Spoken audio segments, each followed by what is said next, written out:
Thank you so much for being here this early in the morning, you brave people, including the three of you.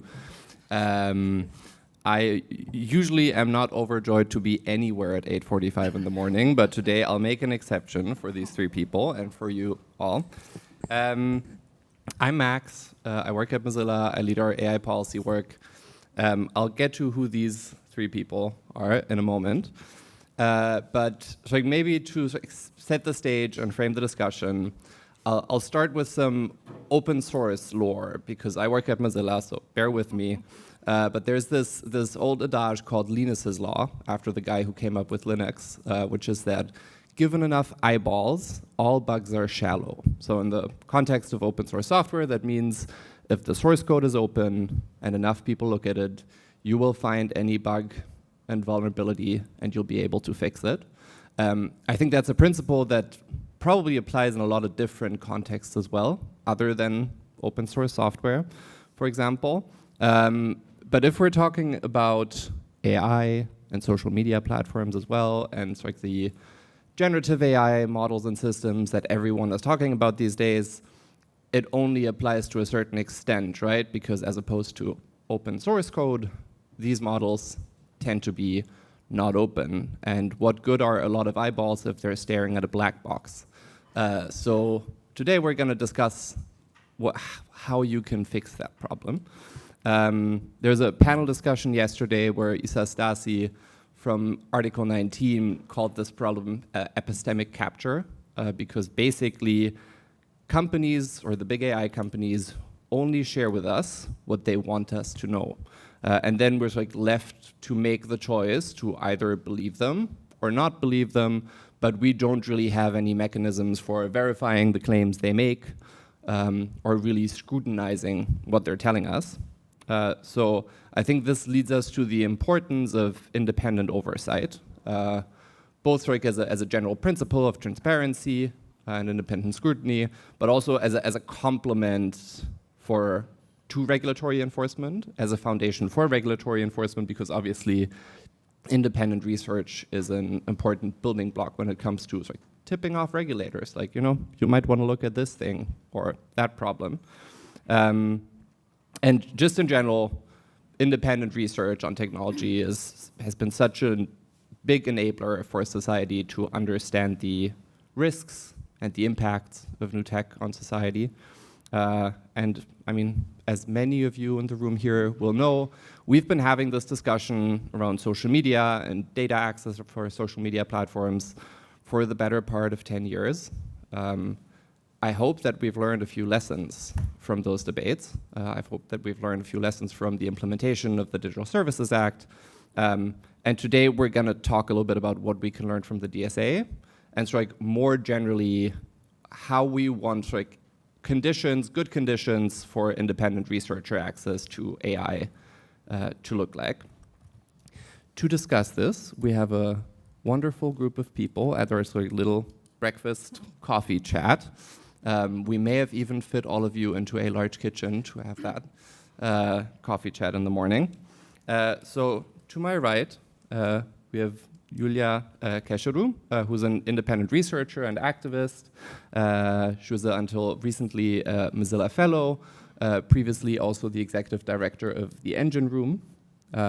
We have Martin Diegeling, also an independent researcher who works with AI forensics and the Institute for Strategic Dialogue, was previously with the think tank formerly known as SNV, now called Interface, leading a lot of work on social media audits. And then we have Esme Harrington, who's an associate at the data rights agency AWO. But before I jump into the questions to my panelists, because it's early in the morning, you should always do an energizer with the audience. I just want to do a little audience poll to see who we're actually talking to this morning. So maybe to start, who here thinks that AI developers should open up more to independent scrutiny? All right. And then, the inverse, who here thinks that the current level is enough or sorry, this is the right level of scrutiny that we have right here? Okay, so this is good to know. No one completely rejects the premise of what we're trying to discuss here. But so to start with the discussion, I think it's always good to start with a really tangible example of why we want to discuss this and actually talk about the real impacts of technology. So Julia here for the past few years has been working on a project at the intersection of tech, health, and bodily integrity. And to start, maybe you can tell us a little bit about what you found in the course of the project, what obstacles you've encountered, and what data you really would have liked to have had you been able to get it. Well, thank you for the question, and thank you everyone for showing up this early. I know that many of you must have had a long night last night, catching up with friends and colleagues. The project that Max is referring to was my Mozilla Fellowship, and it was inspired by so many things, including the research that we at the Engine Room have done for many, many years about the societal impact of emerging technologies like biometric data collection avenues, digital identification systems, predictive analytics tools, and other data-driven, machine learning-driven uptakes of technology.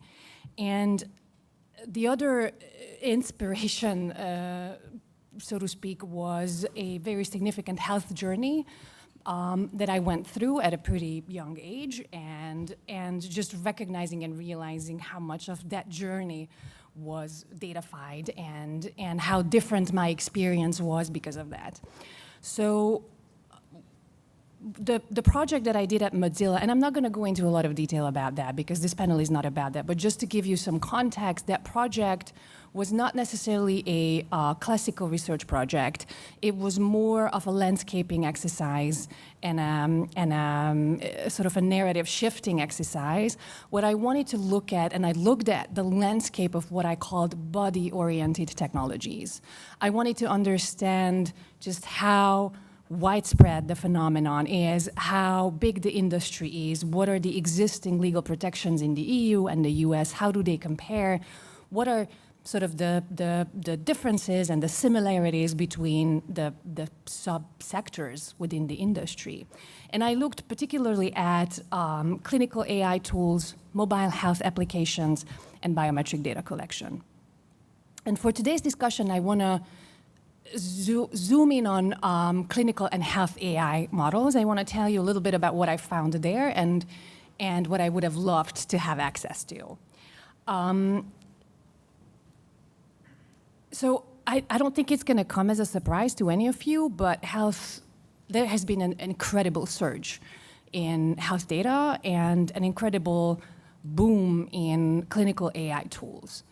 And while that's fantastic for a number of reasons that I also personally experienced, it's also very clear that that data, which is special category data under GDPR for a good reason, has become a prime target for hacker groups.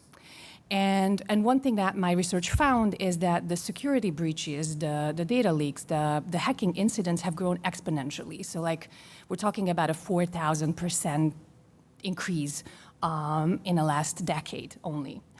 And part of the reason why that's happening, not the only reason, but part of the reason why that's happening is because there is a surge in AI models, clinical AI models too, and those models are famously data hungry. It's not the only reason, but again, I don't want to go into a lot of details about that. Another kind of key issue that is relevant here that I found is that hallucinations that probably all of you are familiar with have become pretty pervasive for clinical AI models too. And what that means is that especially large language models, as you know, often come up with answers that are very plausible and seem like they are true, but they are not. And when you imagine that in the medical context, we're talking about incorrect surgical procedures, incorrect recommended surgical procedures. We're talking about non-existent medications that these models spit out. we're talking about visual misinterpretation of imaging data. So there's an increasing amount of actual harm that is happening because these models have not been tested the right way, have not been trained the right way, have not been scrutinized the right way. And we know very few about what is actually going into the training of these clinical AI models. We also talk a lot about bias, right? And that comes up a lot in the medical health data context too. Full disclosure, I had a cancer journey, and one of the predictive analytics tools that I was recommended to use was a tool that basically looked at the historical cancer genomic data of patients like me from before, and compared it, or was supposed to compare it to my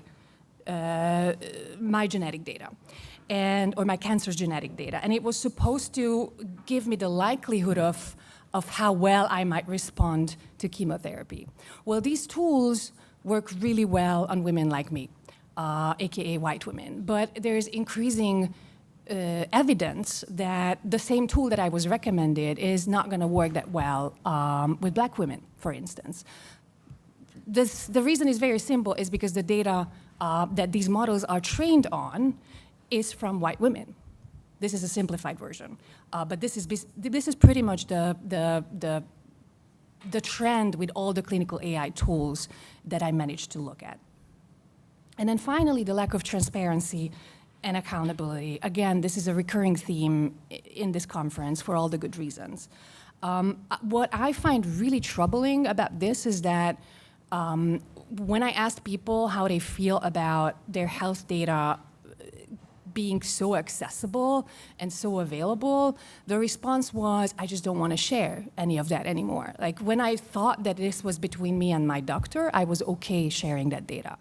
And now, with all these scandals around data leaks and data breaches, and this knowledge about this data no longer just being accessible to my doctor, many people choose not to share, not to use these tools, not to use the electronic health record system. So there's a very straightforward, scientifically proven eroding trust in healthcare institutions when that confidentiality is not there. And we know that with AI tools, with the surge in health data access and data sharing, that confidentiality is no longer there. So what I would have loved to have access to, and I'm just going to try to summarize this briefly, and we can go into details about this, but I would have loved to understand just the financial landscape of clinical AI tools. So what are the public-private partnerships? Who are the hospitals and publicly funded health institutions buying these tools from? What are the revenue and business models of some of the biggest clinical AI and health AI tools? So what is the financial reality of the field is something that I would have loved to know.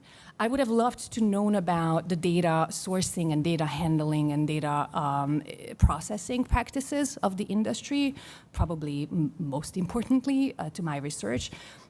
Data sharing agreements between these companies and third parties, documentation of any incidents, any data breaches, and most importantly, the ways in which these companies approach consent, which obviously we can tell. Mozilla has done amazing work looking at the privacy policies of different commercial entities, but truly understanding what actually happens with user data is an entirely different thing. I would also have loved to understand for my research something about model performance. I would have loved to know, again, going back to this question of bias, how these models compare when you use them with different demographic groups. And that's something that independent research often finds, but we should be able to actually understand how the data is trained and what are the accuracy rates for different communities. For instance, going back to the predictive analytic example, the cancer example that I mentioned, you know, if I'm a Black woman and I know from the start that this tool just does not work that well for my population, for my demographic group, then I might just not use it. It's a very pricey tool. It's not funded by, you know, the Hungarian government. So these are some of the things that I would have loved to know, and I'm really happy to, at some point in this conversation, share with you how I will try to get some of this information in creative ways. Thank you, and thank you for sharing that. To maybe zoom in, especially on the last aspects, Martin and Esme, can you maybe, from your experience, tell us a little bit about like why structured researcher access to companies' data is even needed? So what's the value in this? Yeah, sure. So my research has been predominantly looking at GPAI models and kind of structured access to GPAI models to kind of understand model capabilities, but of course all that other kind of corporate transparency is really important as well. I think I'm preaching to the choir that we need external access. Obviously, GPAI systems have been rolled out across products and services. They're becoming ubiquitous. They're in our phones. They're in our search. They're being in our healthcare now, being put out as panaceas for content moderation, for example, and are being incredibly widely adopted by end users. I saw the European Commission had found that ChatGPT had over 40 million users in the EU now. And yeah, the GPAI models, as Julia has pointed out, they're obviously very prone to bias. We know that they reproduce systemic biases across sex, gender, race, and they push hegemonic views at the expense of minority views. They're prone to inaccuracies, all of these things, and these have real impacts on fundamental rights, our ability to receive and impart information, to be creative, our rights to non-discrimination, and more broadly, systemic issues, democratic processes, our media, our election integrity, and also, more broadly, our ability to stay within planetary boundaries when it comes to energy consumption. There was a wonderful panel on that yesterday. And as Max pointed out, policymakers are completely reliant on external research. It's been one of the driving forces over the past 10 years to get us to where we are now with the DSA. Regulators are reliant on external research to then enforce these pieces of legislation and push for tech accountability. And, you know, there's been a really pivotal role from researchers at research institutions such as Martin, but also civil society, fundamental rights experts, journalists and academia, and they're doing what they can with the little data that they have. But hopefully that will improve with the DSA and also in the model evaluation context, potentially with the code of practice, but we can get into that. And, you know, because of this, the DSA and AI Act has obviously recognized the importance of external access and has introduced avenues now for structured access to platforms and potentially to GPAI systems. But I think in the GPAI context, it's really important to keep having internal access because developers have made it very clear that they're only interested in testing a very narrow subset of risks, these AI safety risks. They don't necessarily want to test their models for these broader fundamental rights issues. And I think more broadly looking forward, that's going to become increasingly important and increasingly important to get structured access. We're going to see that applications built on GPAI models, your AI assistants, your Gemini search are going to be personalized, and we're going to be attacked by targeted advertising through these systems. And we're going to need increased access and transparency around advertising data, around kind of user experience in that way. So that's kind of my elevator pitch, I suppose. Yeah, cool. Thank you both. I can basically only echo what you said, right? So I think most of the points were already made. The models, they are often tested. Companies claim they do risk assessment, and they publish model cards when they publish, general purpose AI models. But oftentimes, what we've seen in practice is that this is not enough, right? So all the models are like only in the last few months, like days after they've been published, people come up with, showing that Gemini is suggesting people to put glue on pizza, or like just the last few days where XAI's Grok suggested that white genocide in South Africa is an actual thing, and actively inserted it into like other conversations people had and things like that. We've also seen the research into DeepSeek, where people pretty easily found out that there's like you could look at the thinking process of DeepSeek, trying to avoid talking about what happened in the Tiananmen Square and things like that.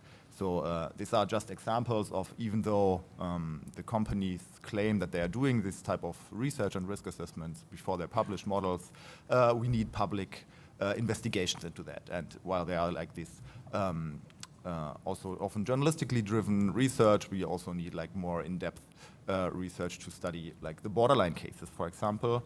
And and we have to look at different levels basically of the implementation, right? You also both already mentioned that there's like the model itself, where biases are ingrained during the training, but we also see with XAI's examples that there are additional layers when it comes to system prompts, or the way things are implemented in specific interfaces that developers and companies can add, or just by the interaction of different components, we will have different results, basically on how models are used in practice. And that's why we not only need to study the models, but also how they are specifically implemented. And that's basically also the research that AI forensics is doing, right? Looking at how it's implemented in specific products. And just like to conclude that, basically, the idea was also to talk about what can we learn from the DSA. I'm actually rather pessimistic at the moment about where this is heading, like with the structured data access programs, because the experience we had with the DSA access was actually not so positive so far. Thank you. And maybe to stay with you, Martin, obviously you've been studying social media platforms for a long time now, especially in the context of the DSA. And we all know that social media platforms are not the same thing as like these big generative AI, general purpose AI models and systems that are also increasingly being turned into platforms in a way. So like in researching these different technological platforms, what are some of the similarities and differences to you? So like we've been focused over the last years mostly on also machine learning driven recommender systems, right? Which is also basically some form of AI on social media platforms, and there we've seen similarities between all the platforms that also have similar risks, right? So there's like, and the same is true for implementations of large language models or like generative AI models, and like the risks are we have identified, the risks from the risk assessments from the DSA, right? So there are several, and you also already mentioned there's like risks to electoral integrity or mental health or all these things. So I've seen, like, I think in all the platforms they are exist, but how they are also mitigated by the platforms, there's like differences, and it's worth studying each individually to understand what actually works and what doesn't. Yeah. Thank you. So Esme, you co-authored a report on the state of researcher access programs in generative AI and general purpose AI. So full disclosure, it's a report that Mozilla supported. So in your research, what did you find? And sorry, how has the landscape evolved since you published the report? I think like roughly 7 months ago, if I'm not mistaken. Yeah, I think it was about 7 months ago, and I actually started the research about a year ago. And obviously, a lot has changed since then, but we can get into that. And it was wonderful to like meet you, Max, through that research. So that was great. I mean, essentially, what we did is we did a landscaping review of the different initiatives and processes at some of the leading closed GPAI developers. So that's OpenAI, Google, Anthropic. We also looked at Midjourney, and I think Cohere at the time as well. And we basically looked at different initiatives that they had that in some way, impacted external access, particularly thinking about model evaluations, and some thoughts about the application layer as well.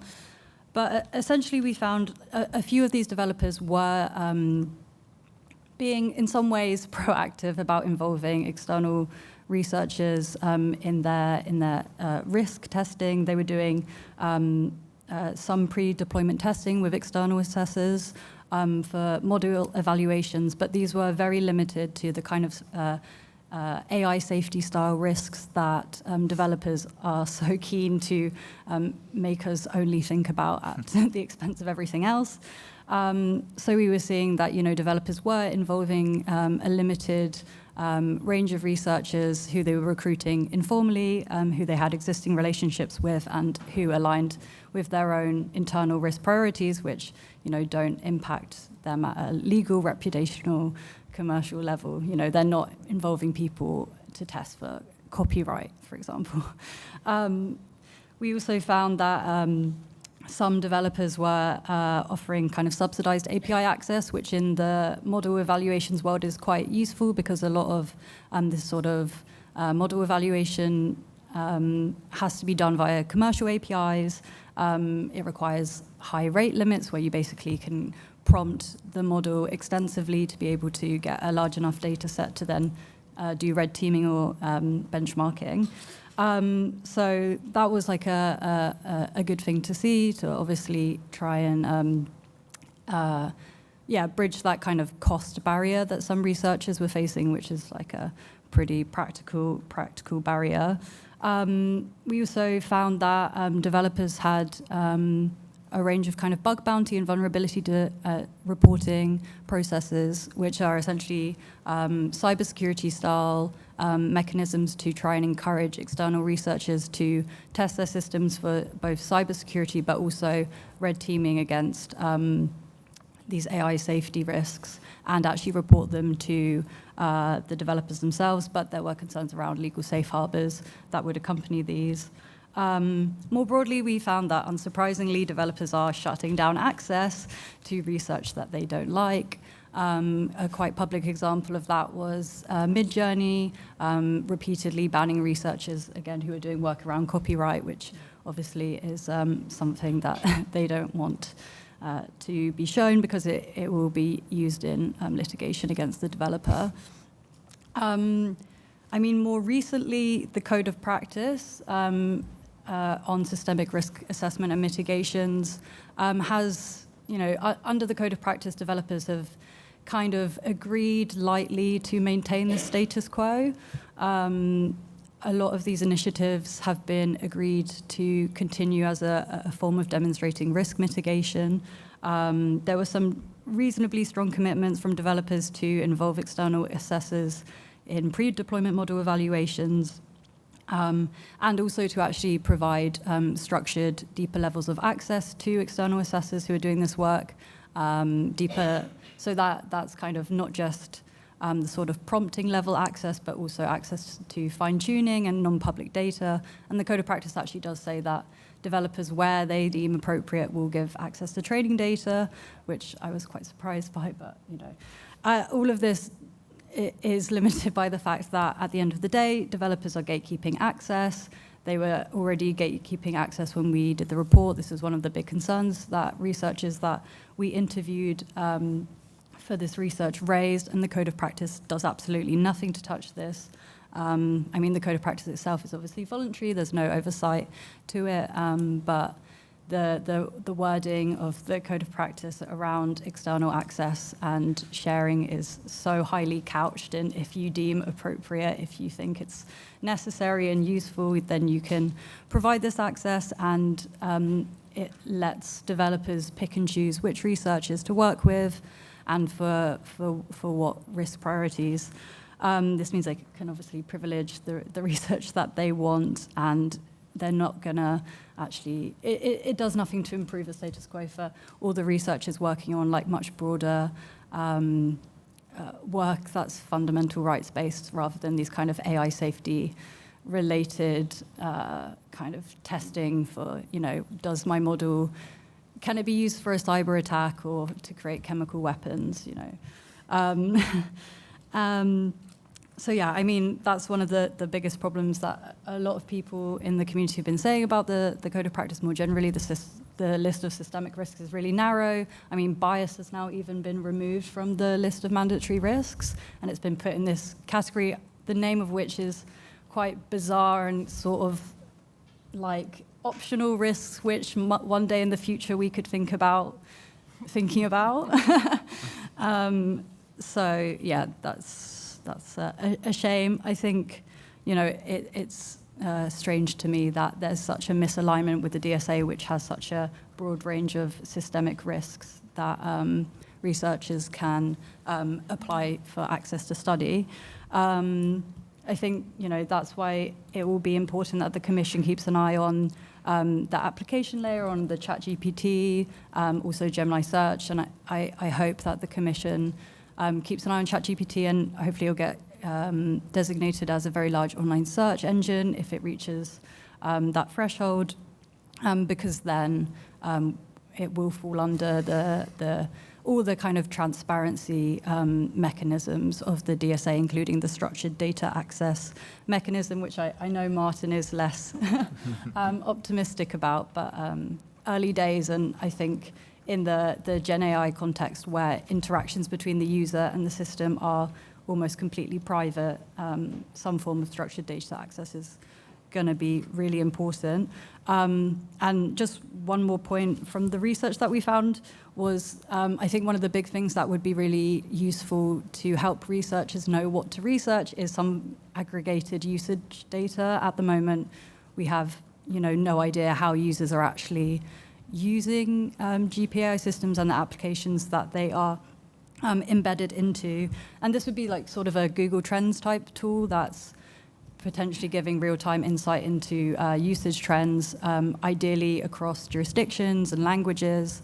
And actually, interestingly, after the report was published, Anthropic published their own research on a tool that they developed called Clio, which they use internally, and it's exactly this, it's aggregated usage data. So I hope that we can push for this to be made public and to be put across developers. Thank you. And just to provide a little bit of context for those of you who do not follow the implementation of the AI Act, which I really don't blame you for, because it's a mess. So the code of practice basically operationalizes obligations for the developers of large language models like Gemini, like ChatGPT, and is currently being drafted. The Commission just missed the legal deadline to publish it. They say it's not a real legal deadline. It is, but well, we're still waiting. But I don't see anyone from the Commission here. So if you see them, tell them. Esme, you already mentioned sort of like platforms gatekeeping and shutting down research that they don't like. And obviously what we're doing here today is kind of like to sketch out the ideal state we want to get to, right? Like what are the necessary conditions for independent research? And obviously there's a lot of pushback from companies. There's a lot of different arguments that they like to make to say why this isn't possible. Julia, as someone who's like been in this field for a while, You're saying I'm old. No, you're Just kidding. no. You've still seen a lot, I think, in the past couple of years. So, like, do you recognize any of those arguments? Do you recognize any patterns? Is this surprising to you that, like, suddenly companies are saying, like, no, this is a trade secret. We cannot share any data with you? Oh, hell no, yeah. The arguments are pretty repetitive. And I should say not even within the tech sector. Like, I worked in anti-corruption projects too. When I started my career at an anti-corruption organization. And I have to say that I think this is just bound by capitalist logic, so to speak. So I think a lot of the arguments are the same as they were 10 years ago, 5 years ago, 15 years ago, and again, beyond the tech industry. And I should also add that some of these arguments, in my opinion, are grounded. And I think that's something that we as a community of privacy activists should not just keep in mind, but be very mindful of. That, you know, when you work for a company, again, within capitalism, then these are the logics, these are the arguments that you these are the interests that you actually have to represent to a certain extent. But what are those arguments? Obviously, trade secrets and competitive advantage is something that always comes up. And I think Google's search algorithms were, within the tech industry at least, were some of the first examples of that. But we have seen that throughout the last 15 years. That kind of just comes up. And it comes up in any, you know, freedom of information request or any kind of public interest related scrutiny that you are trying to assert as a watchdog, because it's also, again, kind of a grounded argument, right? Like, a lot of the companies do not necessarily know if what they will share with you is actually going to ruin their chances of being a successful or running a successful business. So again, that's something that we need to be mindful of, and we need to have really sophisticated and nuanced answers to. Technical complexity always comes up, and I am a non-technical researcher. By which I mean that, you know, I don't have a degree in computer science. I actually do not understand some of the technical terms and don't know what they are about. And I used to be really kind of overwhelmed by these arguments, and I kind of just took it for granted that that's true. That if I do not understand how exactly that search engine or machine learning model functions, then there's nothing that that company can actually tell me that would make it easier for me to scrutinize the company. And luckily, fortunately, I think in the past couple of years, especially, there has been a growing consensus that you do not have to be an engineer to have the right to scrutinize technical systems. I think Timnit Gebru, who actually has a degree in computer science, said that in order to be able to understand the societal impact of emerging technologies, you do not need a computer science degree.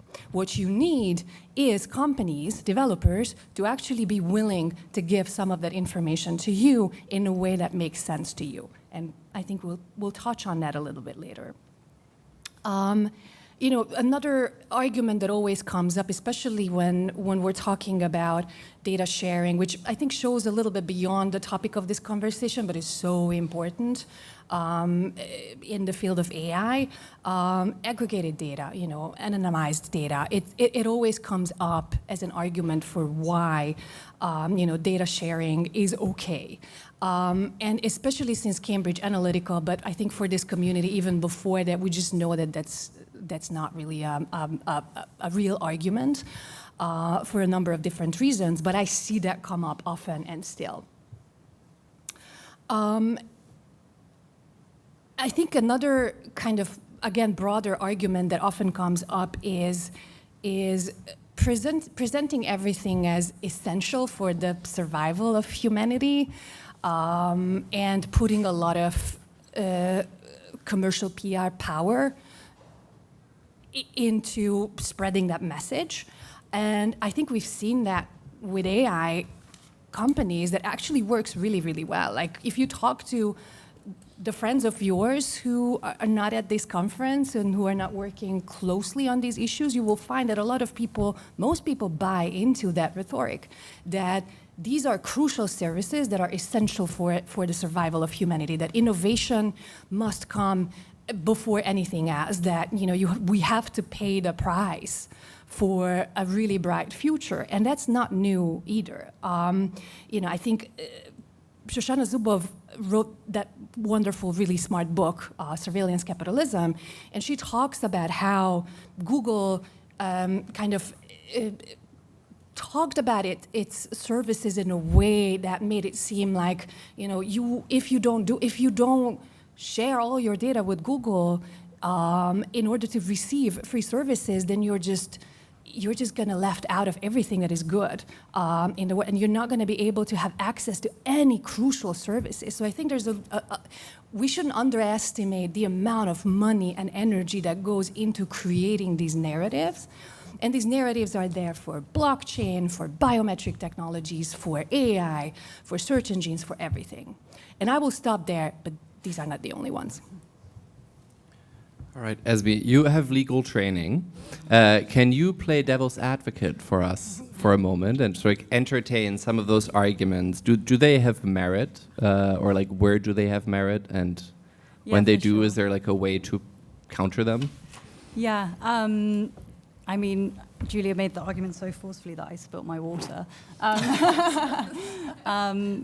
Yeah, I mean, obviously a lot of these arguments do have merit, and I think Julia made that clear. That's why they're quite evergreen across industries and in the tech sector as well. I mean, particularly like user privacy and data protection, we all know what happens when data protection is shared and bleeds out. And I mean, it's already bleeding out even without companies sharing information, you know, through the ad tech ecosystem. It's very easy for malicious actors to be able to get your private data and to use that for pretty devilish means. So, you know, it's not, for me, I don't think it's an excuse. Like, under the DSA and under the Code of Practice, you know, we're clearly seeing mandates for structured access, and because of that, we are going to have to develop tooling that enables access to be shared in a way that still protects the proprietary information and user privacy. And, you know, there is a large stream of computer science work that is trying to create these white rooms, these safe spaces, to be able to share this in a way that doesn't risk data protection harms, proprietary harms. I think one thing kind of on this topic that I wanted to raise, I think in the GPAI context, we're really strongly seeing this kind of national security framing as a massive pushback against access. And I think this is something that, you know, government themselves are not able, they don't feel that they have the technical know-how or understanding to push back on. Throughout the Code of Practice, constantly everything is obeying to the big word security. And, you know, I don't think that's acceptable. I think, you know, as developers, but also as computer science practitioners, we need to develop ways to be able to safely share information to do the essential work that independent researchers do. So, yeah, and you know, I haven't, my legal training was 4 or 5 years ago, so that's my excuse for going back to policy. Still more than I ever got, so. Martin, so you've obviously been in the weeds, like collecting data, analyzing data, doing the actual research. What are some of the technical hurdles that you're facing in doing this research? First of all, just to add to the previous point, I think like especially the intellectual property thing, I really get annoyed by this. Like even if you look at, especially if you look at what we've learned over the past few months, how these companies actually collect data, right? And if they like, I mean, I was stunned by the leak of the Meta documents where the, like internal employees actually say, oh, I feel kind of weird of like collecting this illegal data, downloading this torrent of, you know, copyright protected books for free from the internet to train our model, right? And that is at Meta, at one of the biggest companies, and I'm pretty sure, and it's happening in all of them, right? So for these Gen AI music models, we don't even know. Well, of course we know, but they won't tell how they collect that data, right? And this is really like using that same argument to say we will not give researchers access to some internal documents because of copyright and protection and things like that, and even data protection, as long as they don't give a F about that when training their models. This is really, really upsetting me. Sorry. You were asking about the technical challenges. So yeah, so at AI Forensics, I said maybe I can do the at that point. We do like research on publicly accessible social media platforms, and we use also mostly publicly accessible data, which means like we try to collect data on social media platforms, on recommender feeds, by the means that we have, mostly technical means. We've tried to use DSA given structured access processes for that, but basically, especially the research I've done on TikTok, we've always fall back to doing our own data collections, right? And there's for two reasons. First is that the processes that are set up, the structured data access processes that the companies have set up for the DSA are really making our life hard, right? It's super complicated to apply to these things, even at the point where we are now when we're only talking about public data anyway, right? So data that I can see when I go to the website. If I want to access it through the API of TikTok, I have to apply, I have to wait, I have to prepare documents for 2 weeks to apply for the API. And then I don't know what happens, and then at some point I get access, and then it got revoked, and then I got access it again, and then I got revoked again, and you discuss and whatever, like it takes forever, which is especially in these times where these things are evolving really fast, right? So you talk, like one model comes up, and 2 weeks later there's already the next model, right? And if I think about applying for access to one company's model, and then until it is granted, which might not happen because they just popped up, so they don't have a process for that, and then all these arguments come up, and then it takes 8 weeks until they even respond to the first email, and then once you have access, maybe their model is already outdated and been replaced by some other company.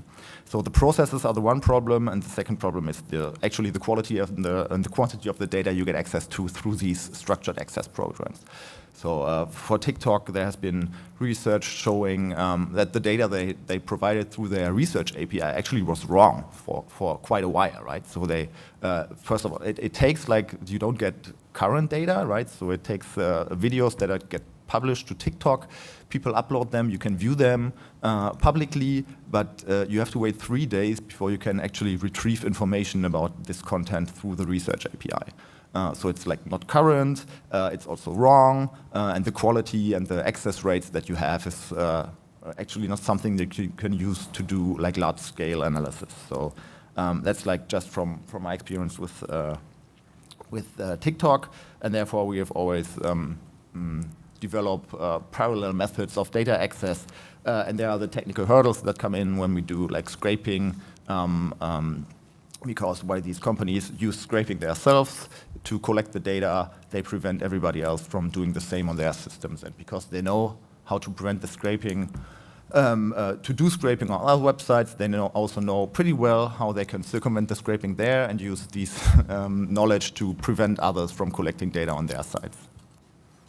Thank you. And maybe briefly to go back to Esme, we've already talked a lot about concerns around copyright, et cetera, and I think there's this tried and tested tactic on the side of companies that to shield themselves from liability, they threaten researchers with liability, right? And so in the title of this panel, we have the term safe harbor. It's something you also discussed in the report you authored, Esme.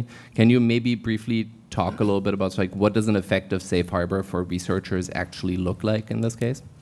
Yeah, absolutely. I guess I'll start by talking about the safe harbor in the code of practice, because I think it's a very bad example of what a safe harbor might look like.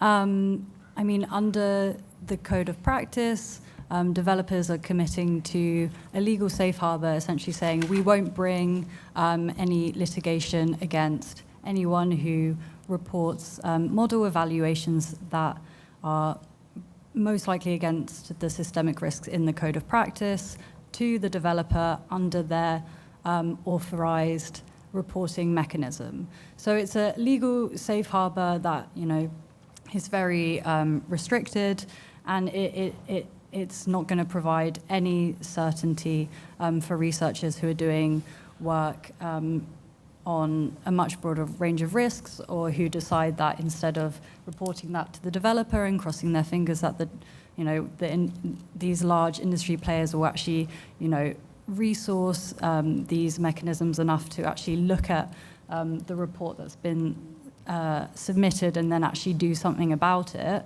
And so if a researcher decides they want to publish their work, you know, open science is good and important, and policymakers and regulators need to know about this research, then there's absolutely no protection for researchers. And in the GPAI context, you know, we have potential litigation risks for researchers under anti-hacking laws, under copyright laws, under data protection laws as well. We know that large platforms have used every legal tool in their arsenal to try and clamp down on external researchers in the online platform space, and I think that will obviously continue in the GPAI space as well. So, I mean, what would a good safe harbor look like? I mean, at least in relation to anti-hacking laws, we have had prosecutorial safe harbors in both the US and the EU context, which actually means that researchers who are doing at least cybersecurity work on software in the public interest will benefit and have protections against companies bringing litigation against them. I think we need that across all of these potential litigation risks. And yeah, I mean, I guess I'm not very hopeful or optimistic that, you know, these developers are gonna themselves put out a promise or legal safe harbor that they won't bring litigation against research avenues. So I think, yeah, it needs to be at a higher level. Maybe prosecutorial safe harbors is a good way to go. Yeah. All right, thank you. I want to leave some time for questions at the end. So we're doing one more round of questions, right, to look forward and talk about like the specific things we want. So what do you want to see companies do and policymakers, right? What are the things that you actually need to do your job? And I think we've touched on some of those aspects already, right? But I think it's like maybe to wrap up, to like work on our wish list of things. Should I go first? Okay, then. Okay. Martin. Okay. So like assuming that companies would actually provide correct and up-to-date data, I would, like learning from the DSA, I would prefer like a multi-tiered access system, right? So far, like it doesn't matter if you do like if you are a student and do like a study for your bachelor thesis, or you are like a research institute or an NGO and want to get access to research data, and they make it equally complicated for everyone, whether you want to access public data or like internal documents. Okay, there's a difference, but I would love if this, like, there's like a very low entry barrier to start with, right? If I want to access ChatGPT for research purposes, they would grant me whatever, $10 of credit, while just providing my affiliation email address, right? So and saying this is for research, and then if I want to more and things like that, they could obviously add like additional safeguards. So, but keeping like a very low entry barrier would be something already.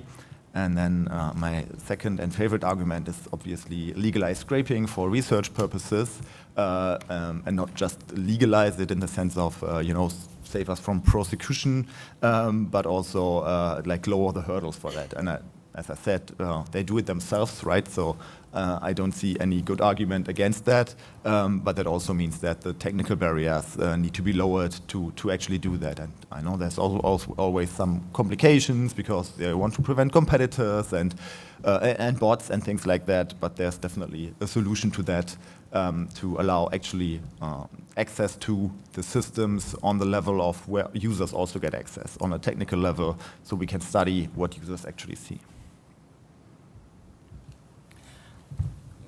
I'm going to be so much more populist. My message to companies would be figure it out.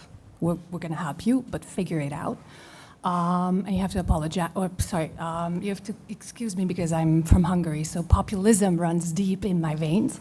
But I just find it ironic, and I have to preface what I'm going to say with this. I just find it ironic that you know, these massively wealthy, often massively wealthy corporations that have so much design power and talent haven't been able to figure out, for instance, how to do consent in a user-centric way or how to do transparency in a user-centric way. And I think that's obviously, you know, not accidental. But before we go into the actual stuff that we want, I just want us to find the arguments that land with these companies, because I know that there are people working in you know, software engineering companies, large platforms, etc., that actually care about humanity, that actually care about human rights. And I think figuring out how to make our case and how to make our point is going to be the first step. So I just wanted to preface with that, because I think unless we find a way to make our argument, we can figure out the most sophisticated systems, and you know, we can have a long list of requests, but none of that is going to land. And I think in terms of what I would want to have, I gave you a pretty clear list at the beginning of the conversation about, you know, financial transparency, what I would love to know about public-private partnerships in terms of clinical AI tools, any records of government or government funding or public funding support for health AI initiatives. I would want to know about data sharing agreements, about the data sourcing practices of these companies. And I can give you a really detailed list if you're interested, and I'm happy to talk to you after this conversation. But what I also want to say is that as someone who has expertise in investigative journalistic watchdog style work, I also think that we should not wait until this happens. We should try to use all the legal tools, just like these companies, like you two have summarized so perfectly. Just like these companies use all the existing legal tools, we should not shy away from using freedom of information requests every time when, you know, there is a publicly funded entity involved in the game. For those of us in the EU who have the luck to still, you know, work in GDPR land, we should use data subject access requests. I know that, you know, the answers to that are not going to be satisfying, but every once in a while we will know what kind of data is being held about us. We should use the corporate financial transparency tools and mechanisms, all the databases that investigative journalists and watchdogs have developed in the past 15 years to understand the market dynamics, to see who the key players are, to just have a better sense of how that market works. Because I often find that we don't know too much about this market, and yet we have all these expectations of what kind of information we should be granted access to. So yeah, that's how I would summarize.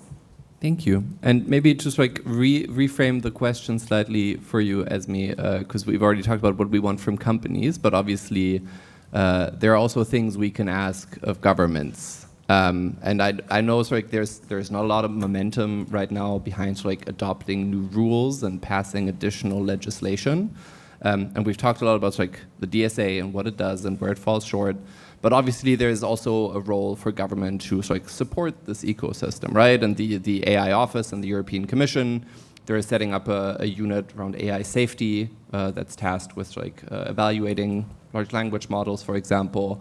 The UK, where you live, has set up an AI Security Institute, which was born as an AI Safety Institute and then rebranded, but fortunately they kept the acronym.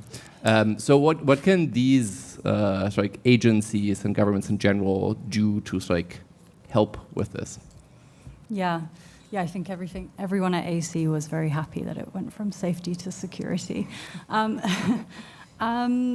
Yeah, I mean, look, I think I'm concerned that the DSA is going to be a high water point for pushing tech companies to be more transparent and actually mandating them. I think what Julia says about how do we actually get companies to open up? I think in the platform and search space, we kept saying, do it or we'll mandate you to do it. And they never did, so we ended up mandating them to do it. I'm really concerned in the GPAI space that policymakers actually don't have sufficient teeth or, I don't know, sufficient technical knowledge, or there's fear around this security framing to actually push and require these companies to open up, because I don't think that they're going to do it by themselves.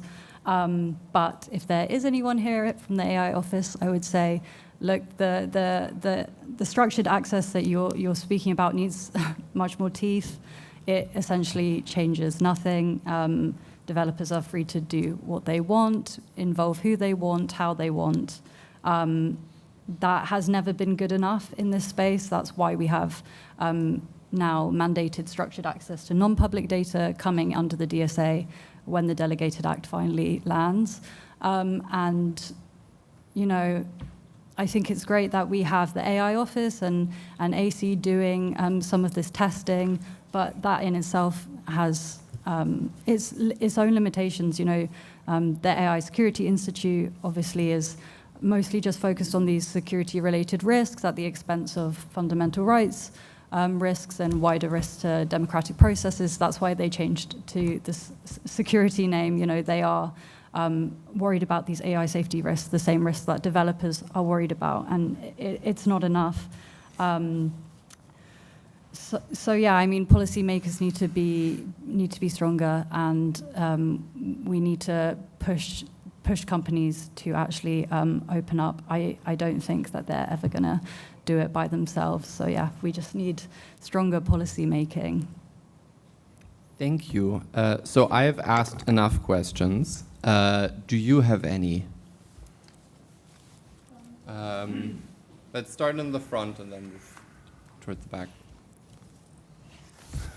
Hello, my name is Katja Meyer from the University of Vienna. I was wondering what you think about this public red teaming and bug bounty things that have been going on, especially in the US now, until recently also funded with public money, research money partly, and in cooperation with the large developers. Are there any insights that were useful for your work?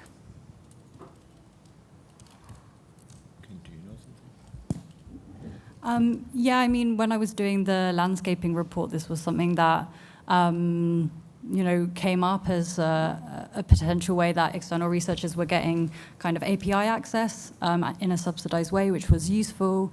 I mean, essentially, it's giving, I guess, companies free trust and safety alignment testing capability. It's getting a bunch of external researchers to help them do their testing. But again, I think it was very much aligned with developers' own and risk priorities, these kind of AI safety risk priorities, cybersecurity, that sort of thing.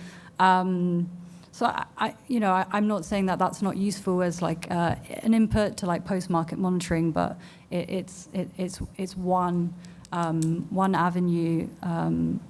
And we need a lot more work, a lot more fundamental rights-based research on these systems, which, you know, bug bounties are not currently doing. Yeah.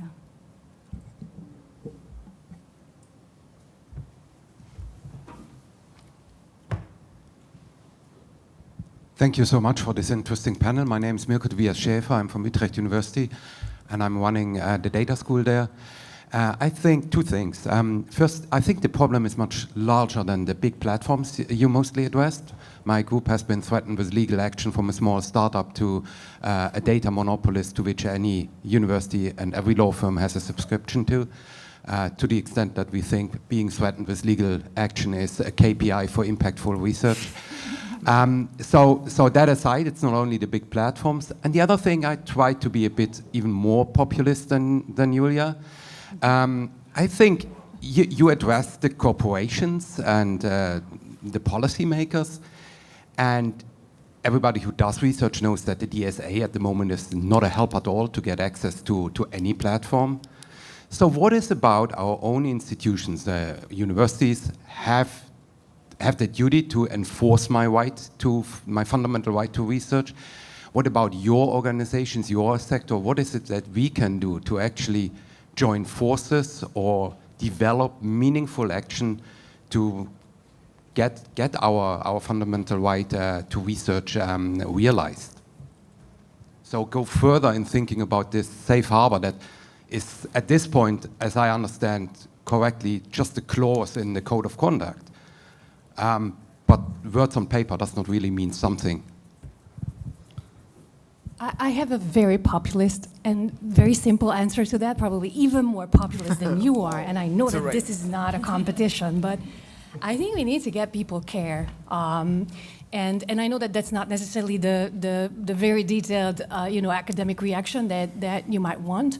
But one thing that I found with this research project with Mozilla, that if you present the stakes to people who are not in the room in the right way, in a way that actually resonates, then you can create a critical mass of people who are a lot more invested in understanding what's going on. And I think, if the AI hype was good for anything, then it was good for getting people care. And I'm saying that because obviously, there's a lot that we can do as a community, but we have been doing a lot as a community already, individually as organizations, but also, with our joint statements, with our campaigns, etc. I don't think we've reached a wide enough audience. And unless we reach a wide enough audience to care, then companies are not gonna care either, because why should they? It's this group of 25 people who are talking about very similar things at each year. So I think we need to get out of our comfort zones a little bit and start talking to people and start talking in simple and maybe not populist, but simple and easy to understand terms, like why does this matter to you? What is the link between ChatGPT and erosion of trust or human rights issues? Like, we have to start making that link for ourselves as much as for the general public. Yeah, so I think the populistic one is the blaming companies and corporations and capitalism in general.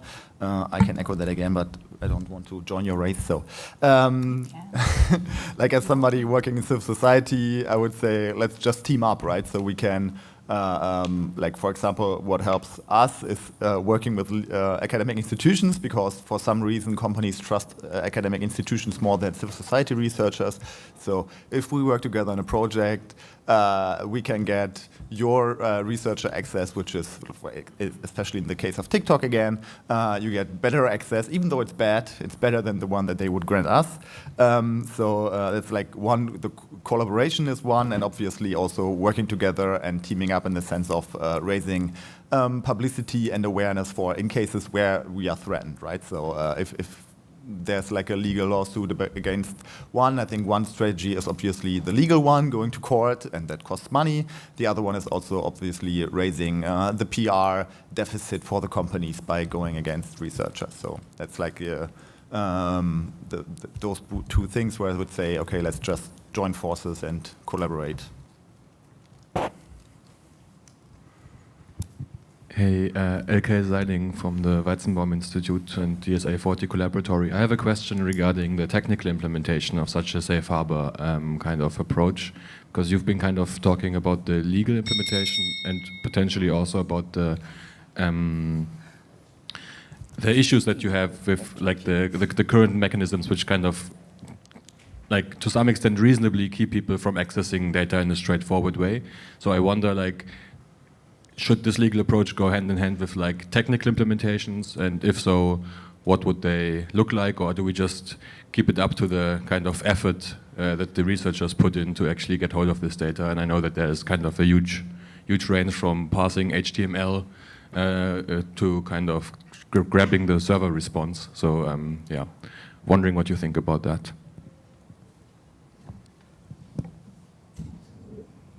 Yeah. Yeah, thank you for the question. I mean, when it comes to kind of this like technical safe harbor, I think there are different approaches that I've seen recommended by stakeholders and external researchers.